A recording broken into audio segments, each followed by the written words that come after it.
चलिए दोस्तों, आज हम गणित के कुछ ऐसे बेसिक चीज को सीख लेते हैं जिसके माध्यम से शून्य को यदि 5 बार जोड़ा जाए तो 5 ही होगा, शून्य को 3 बार जोड़ा जाए तो 3 ही होगा। हालांकि एक नजर में ऐसा लगता है गणित के किसी भी नियम का प्रयोग करके ऐसे सिद्ध नहीं किया जा सकता, लेकिन दोस्तों गणित के आप सारे नियमों को जानते हैं। गणित की जो संक्रियाएं होती है, जो सभी प्रकार की संक्रियाएं होती हैं, उनको यदि आप जानते हैं ना तो ये सिद्ध कर पाएंगे, लेकिन उसके लिए आपको इस वीडियो को पूरा देखना पड़ेगा। देखिए सिंपल सी बात है, अगर कोई आपको ये कहे कि भाई इसमें आपको क्या करना है, शून्य को 5 बार जोड़ना है और 5 लाना है, तो क्या ये कर सकते हैं? चलो मैं ये सोचता हूं कि शून्य जो है कितने बार आया है, 5 बार आया है, तो भाई 5 गुणित शून्य करूंगा तो क्या इसका मान 5 आएगा? नहीं आएगा, इसका मान तो कितना आ जाएगा, शून्य आ जाएगा। लेकिन कहीं ना कहीं कोई ना कोई संक्रिया ऐसा है जिसके माध्यम से हम इसको सिद्ध कर सकते हैं। देखिए मैं आपके सामने इसको पूरा सिद्ध करके बता रहा हूं, बस आपको क्या करना है, अगर आपने चैनल को सब्सक्राइब नहीं किया है, हमारे चैनल में नए हैं ना, तो नीचे में आपको रेड कलर का सब्सक्राइब का बटन दिखाई दे रहा है, उसको क्लिक करके चैनल को सब्सक्राइब करना है,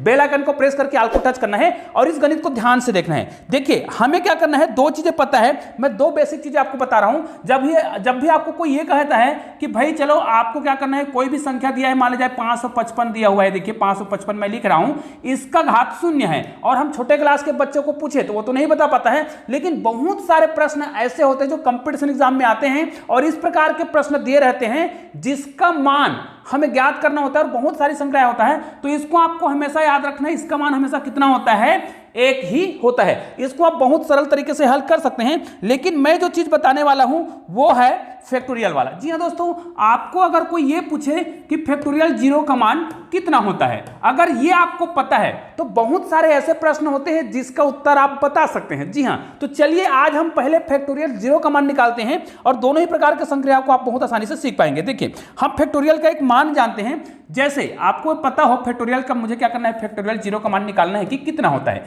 तो मैं क्या करूंगा, हमें x का वैल्यू पता है, x फैक्टोरियल का मान कितना होता है, x, फिर x माइनस 1, फिर x माइनस 2, इस प्रकार हम करते हैं, इसको फैक्टोरियल में लिखते जाते हैं। तो भाई यदि हम क्या करें, केवल इतने भाग को लें, अब इसको यदि हम हल करना चाहें तो ध्यान दीजिए ये एक सूत्र बन गया है, अब यहीं से हम गणित बनाएंगे। ध्यान दीजिए यहां पर आपको जो दिखाई दे रहा है लास्ट में फैक्टोरियल होता है, कोई भी संख्या लें, अगर हम यहां तक लें तो इसको हम क्या लिखेंगे, x फैक्टोरियल लिखेंगे, बराबर लिखेंगे x और x माइनस 1 और यहां पर फैक्टोरियल लगा देंगे, मतलब लास्ट में हम फैक्टोरियल लगाते हैं। अब इसी प्रश्न को यदि हम बनाना चाहें तो भाई इसको अगर मैं बनाना चाहूं तो यहीं से मैं x का मान कुछ भी रख सकता हूं, 1 2 3 4, तो चलो मैं इसको बेसिक तरीके से समझाने के लिए x का मान कितना रख रहा हूं, 3 रख रहा हूं। अब देखिए यदि मैं x का मान 3 रखूं तो यहां पर मैं क्या करूंगा, 3 फैक्टोरियल रखूंगा, यहां पर x का मान 3 रखूंगा, यहां पर क्या करूंगा, 3 माइनस 1 करूंगा, यहां पर फैक्टोरियल लगाऊंगा, तो यहां पर क्या हो जाएगा, ये तो 3 फैक्टोरियल होगा ही, यहां पर 3 है, इसको हम इधर ले आते हैं तो ये हो जाएगा 3,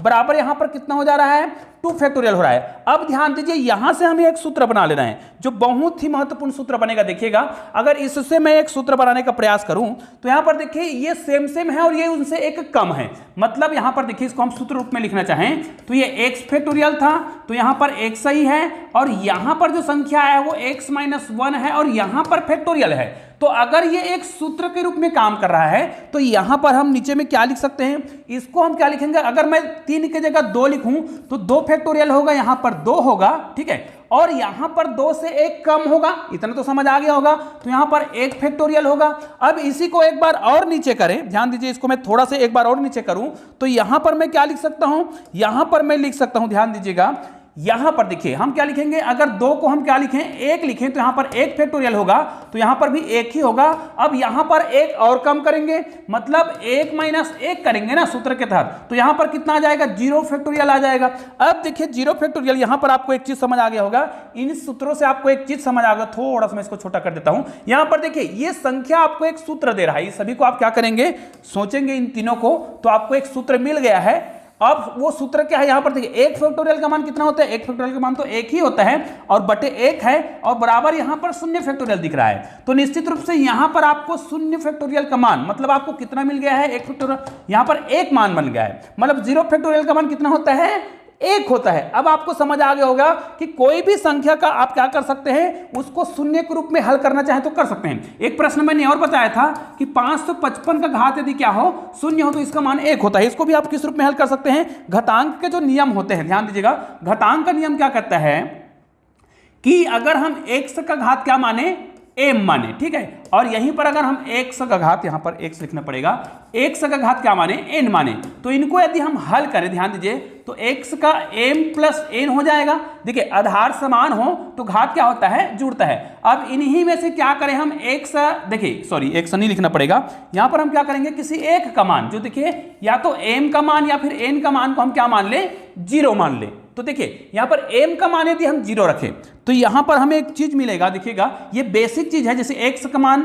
x का घात m है तो यहां पर हम 0 लिख रहे हैं, गुणित यहां पर लिख रहे हैं x का घात n बराबर, यहां पर x का m का मान कितना मान रहे हैं, 0 मान रहे हैं, तो 0 प्लस क्या हो जाएगा, n हो जाएगा। अब इसको जब आप हल करेंगे तो यहां पर आपको क्या मिलेगा, x का पावर n बराबर, यहां पर क्या मिल जाएगा, x का पावर n मिलेगा। अब x का पावर 0 बराबर कितना मिल जाएगा, x का पावर n, और यहां पर भी x का पावर n इधर बटे में चला जाएगा, ये और ये कट जाएगा। तो निश्चित रूप से आपको एक और फार्मूला मिल गया है कि x का मान 0 बराबर यहां पर कितना आ रहा है, 1 आ रहा है, जो कि हमेशा है, ये लाइफ टाइम ऐसा प्रूफ किया जा सकता है। और हमेशा आपको याद रखना है कि x का मान अगर 0 है तो 1 ही होगा, मतलब दुनिया का कोई भी संख्या जिसका पावर 0 है तो उसका जो वैल्यू है वो हमेशा 1 ही होता है। अब चलिए मैं आपको बेसिक चीज बता देता हूं जिसके बारे में मैंने ये वीडियो बनाया है, कि मैंने शुरुआत में आपको कहा था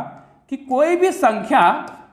जिसको हम शून्य बोल रहे हैं, भाई शून्य को आपको क्या करना है, संख्या की बात नहीं कर रहे हैं, शून्य को यदि 3 बार जोड़ा जाए और 3 आ जाए तो क्या ये संभव है। अभी आपने हमारा जो कॉन्सेप्ट है उसको समझा होगा। तो 0 फैक्टोरियल का मान, 0 फैक्टोरियल का मान, 0 फैक्टोरियल के मान को यदि 3 बार जोड़ा जाए, मैंने बताया था कोई भी संख्या, और जिस संख्या को यदि आप जानते हो, मतलब ये फैक्टोरियल वाला संख्या को आप जानते हो, तो निश्चित रूप से फैक्टोरियल 0 का मान 1, फैक्टोरियल 0 का मान 1 और फैक्टोरियल 0 का मान 1 होता है। तो इसका मान 3 बहुत आसानी से आप सिद्ध कर सकते हैं, जो कि शुरू में लग रहा था कि असंभव है। तो इस प्रकार आप क्या कर सकते हैं, इस प्रकार के प्रश्न को बना सकते हैं। अब मैंने आपको एक और चीज बोला था, 0 प्लस 0 प्लस 0 प्लस 0 प्लस 0 को हम 5 बार जोड़ेंगे तो 5 आएगा कि नहीं आएगा। तो भाई अब आपको बताने की आवश्यकता नहीं, इसका फैक्टोरियल लगाओ, इसका फैक्टोरियल लगाओ, इसका फैक्टोरियल लगाओ, इसका फैक्टोरियल लगाओ, इसका फैक्टोरियल लगाओ। अगर ये 5 बार है तो 1 प्लस 1 प्लस 1 प्लस 1 प्लस 1 होगा, और ये उत्तर कितना आ जाएगा, 5 आ जाएगा। इसलिए गणित के सभी संक्रियाओं को आपको जानना बहुत जरूरी होता है, ताकि हम सभी संक्रियाओं का प्रयोग करके विचित्र प्रकार के जो प्रश्न होते हैं उसको भी हल कर सके, क्योंकि इस प्रकार के प्रश्न निश्चित रूप से कंपटीशन एग्जाम में जरूर पूछे जाते हैं, और ये प्रश्न जो है बहुत ही महत्वपूर्ण है। तो निश्चित रूप से अगर आपने अभी तक चैनल को सब्सक्राइब नहीं किया तो चैनल को सब्सक्राइब जरूर करेंगे और बेल आइकन को प्रेस करके ऑल को टच करेंगे। तो चलिए दोस्तों, मिलते हैं एक और बेहतरीन वीडियो के साथ, तब तक के लिए जय हिंद, जय भारत।